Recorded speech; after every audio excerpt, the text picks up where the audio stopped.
লিপিবদ্ধ আমরা পালনে করে থাকি, যার ফলে বাংলাদেশের নাগরিক সম্পূর্ণভাবে বাংলাদেশের নাগরিক নিশ্চিতভাবে জীবনযাপন করতে পারে, সম্পত্তির কোনো সমস্যা সৃষ্টি হয় না। আমরা সেই জাতি, অবলম্বী জাতি, যারা সারা জনম ধরে এই ব্রিটিশ সরকার থেকে বাংলাদেশের 52 বছর অতিক্রম হওয়ার পরেও আমাদের মধ্যে সেই বৈষম্য দূর হয়নি। আজকে যখন বাংলাদেশের বৈষম্য বিরোধী সরকার আমাদের মধ্যে এসেছেন, আমরা সৌভাগ্যবান নিজেদেরকে মনে করি। আমরা এই বৈষম্য বিরোধী সরকারের মাধ্যমে সেই বিগত ব্রিটিশ পাকিস্তান বাংলাদেশের স্বৈরাচারী সরকারদের অত্যাচার, নিপীড়ন, নির্যাতন থেকে আমরা মুক্তি পাবো ইনশাআল্লাহ।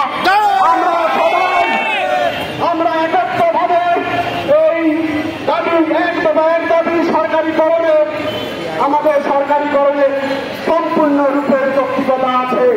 আমরা যে দলিল লিপিবদ্ধ করি, একটা দলিল হারিয়ে গেলে